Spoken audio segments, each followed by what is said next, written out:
समावेश शिक्षा से सुधर रहा दिव्यांग छात्रों का भविष्य।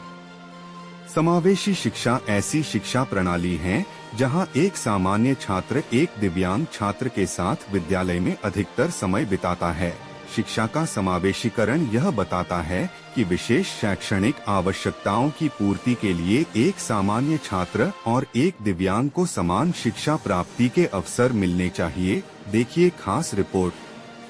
राष्ट्रीय माध्यमिक शिक्षा अंतर्गत समावेशी शिक्षा योजना से दिव्यांग बच्चों का तस्वीर बदल रही है। धमतरी स्थित बीआरसी कार्यालय में लगभग 20 दिव्यांग बच्चे समावेशी शिक्षा के तहत पढ़ाई कर रहे हैं, जिन्हें फिजियोथेरेपी और स्पीच थेरेपी के माध्यम से पढ़ाया और सिखाए जा रहे हैं, जिससे बच्चों को सामान्य चीजों को समझने में आसानी हो रहा है। ऐसे दिव्यांग बच्चे जो समावेशी शिक्षा कार्यालय पहुंच नहीं पाते, उन्हें बच्चों के घर जाकर फिजियोथेरेपी और स्पीच थेरेपी दिया जा रहा है। साथ ही घर में बच्चों को पालक भी सिखा सके, इसके लिए विभाग द्वारा उन्हें सामान भी उपलब्ध कराई जा रही है।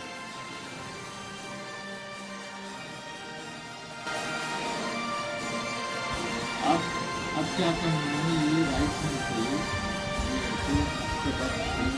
इसमें ना 6 दिन भी रहता है, ठीक है।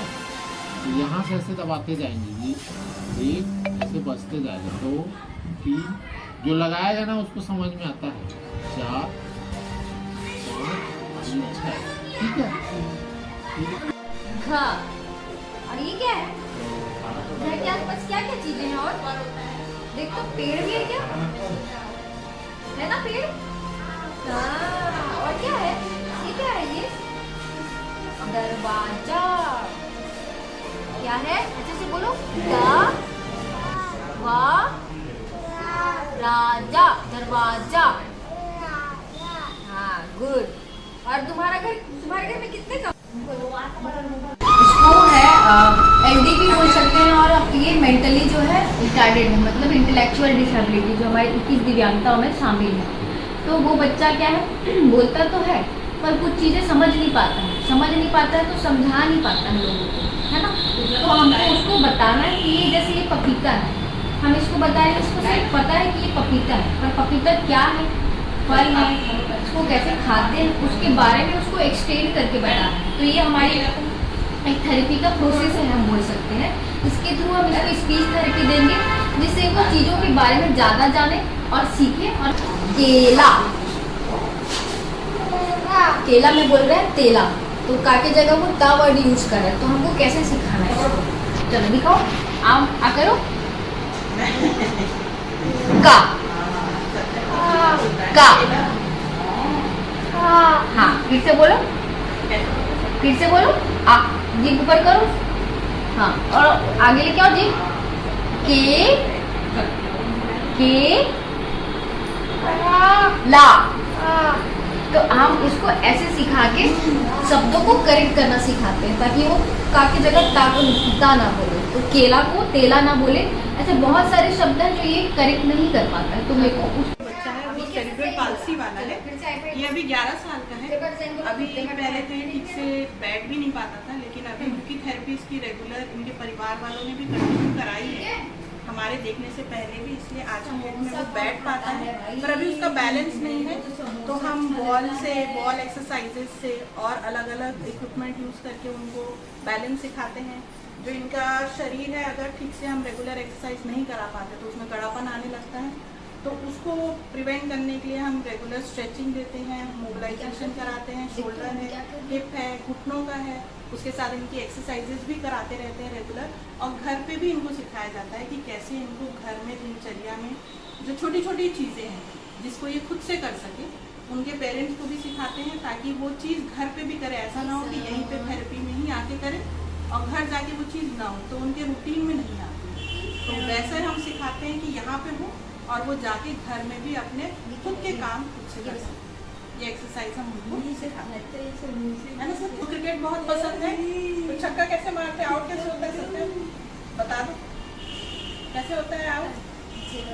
पहले पूरा हाथ अपना नहीं उठा पाता था, कैसे उठाता, उठा के दिखा देते। अभी हम कोशिश में हैं, अभी मोबिलाइज और करके फिर इम्प्रूवमेंट धीरे धीरे आने लगे। समग्र शिक्षा विकास खंड धमतरी, जिला धमतरी। यहाँ पे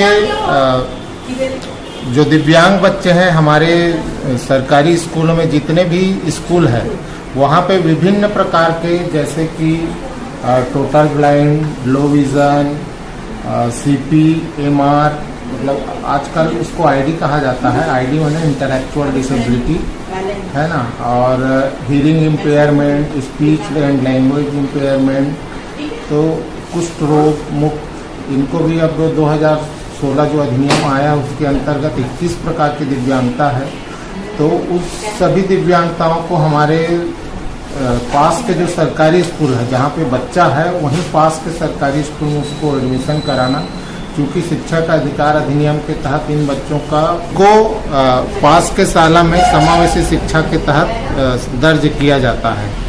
और इसी के तहत हमारे विकास खंड धमतरी में रिसोर्स सेंटर है ना, संसाधन कक्ष जिसको कहा जाता है। यहाँ पे जो गंभीर रूप से दिव्यांग बच्चे हैं, जैसे कि अभी आप देख रहे हैं इस बच्चे को, बच्चा ID with language and disability वाले बच्चा है, जिनको सुमन लता साहू स्पीच थेरेपिस्ट के माध्यम से स्पीच प्लस उनको शैक्षणिक कुछ गतिविधि के माध्यम से सिखाने का प्रयास किया जा रहा है। ट्रेनिंग लेने वाले बच्चों में तो चूंकि गंभीर रूप से दिव्यांग बच्चे हैं, तो उसमें से लगभग अभी 20 बच्चे हमारे यहाँ पे संसाधन कक्षा में अपने अपने समय अनुसार आते हैं, जिसमें ऑटिस्टिक बच्चा भी है, CP MR बच्चा भी है, लैंग्वेज प्रॉब्लम वाले बच्चे हैं, हियरिंग इम्पेयरमेंट वाले बच्चे हैं, और कुछ अस्थिबाधित बच्चे जिनको की फिजियो की ज़रूरत है, वैसे बच्चे यहाँ पे आते हैं। मेरे पास लगभग अभी इस सत्र में पूरे जिले में 54 बच्चे ऐसे हैं जिनको कि होम बेस्ड एजुकेशन दिया जा रहा है। होम बेस्ड एजुकेशन के अंतर्गत हमारे चारों ब्लॉक में जो BRPs और स्पेशल एजुकेटर हैं उनके माध्यम से उनको घरों में विजिट किया जाता है, और वो दिव्यांग बच्चे वो मतलब गंभीर रूप से दिव्यांग रहते हैं, तो एक प्रकार से कहा जाए वो बच्चे बेड पेशेंट के रूप में रहते हैं, है ना। जब उनको आप उठाएंगे तो उठेगा, खिलाएंगे तो खाएगा, ऐसे टाइप का। तो लगभग उनका डिसेबिलिटी का स्तर 80 से 90% रहता है ना। ऐसे बच्चों को हम लोग जाके उनको स्किल डेवलपमेंट करते हैं, मतलब दैनिक दिनचर्या की जो कार्य है, जैसे कि उठ करके फिर फ्रेश होना है, मुंह धोना है, कंघी करना है, ब्रश करना है, सेल्फ अपना कम से कम टॉयलेट हैबिटिंग सीख जाए और अपना काम वो सेल्फ कर सके। इस प्रकार से हम लोग उनके पालकों को वहाँ पे जाके मोटिवेट करते हैं और कुछ एक्सरसाइज के माध्यम से उनको बता के वो समावेशी शिक्षा, जैसा कि उसके नाम से जाहिर है समावेशन, तो दिव्यांग बच्चों को सामान्य बच्चों के साथ उनका समावेशन किया जाता है, क्योंकि दिव्यांग बच्चों की ज़रूरतें थोड़ा अलग होती हैं, हटके होती हैं, और सरकार के पास उतने सारे स्पेशल स्कूल नहीं हैं जिसमें इन बच्चों को रखा जा सके। और इसलिए सरकार ने ये योजना बनाई कि सामान्य बच्चों के साथ इन बच्चों का समावेशन किया जाए, और शिक्षकों को हम प्रशिक्षण देते हैं। प्रशिक्षण दे करके उनको इस लायक बनाते हैं कि वो इन बच्चों का समावेशन उसमें कर सके। दिव्यांग बच्चों की अलग अलग श्रेणियां होती हैं, जैसे माइल्ड, मॉडरेट, सीवियर और प्रोफाउंड। तो माइल्ड और मॉडरेट ये दो जो सामान्य श्रेणियां होती हैं, इस श्रेणी के बच्चों का समावेशन स्कूलों में किया जाता है। और जब से ये शिक्षा मिशन शुरू हुआ है उस समय से समावेशी शिक्षा इससे जुड़ी हुई है, लेकिन पहले एकीकृत शिक्षा प्रणाली थी और 2009 के आसपास ये शुरू हुई और उसमें बच्चों का समावेशन सामान्य स्कूलों में किया जाने लगा। फिजियोथेरेपी और स्पीच थेरेपी के लिए दोनों मिलाकर के लगभग 20 बच्चे हैं, लेकिन इसमें खास बात ये है कि जो पालक ज़्यादा जागरूक हैं वो इन बच्चों को नियमित रूप से ला रहे हैं, और यदि वो बच्चे नियमित रूप से नहीं आते हैं तो वो बच्चे बैक स्लाइड हो जाते हैं और वापस पुरानी स्थिति में पहुंच जाते हैं। इसलिए इन बच्चों का नियमित रूप से आना बहुत ज़रूरी है।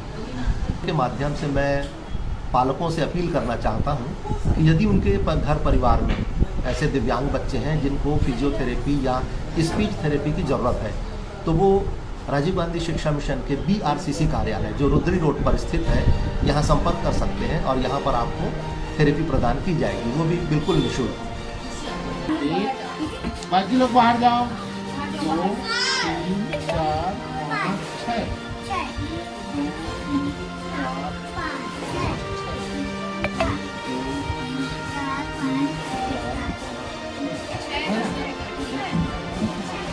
अब कार्ड में पीछे से आए। पहले क्या है? ये है ना? पूरा 6 नंबर है ये 1 2 3 4 6 है ना? अब देखो इसमें लिखते समय हम लोग इधर एक लिखा, ठीक है ना? ये क्या है? 1 ये 2 ये 3 4 5 और ये 6 ये जो है बढ़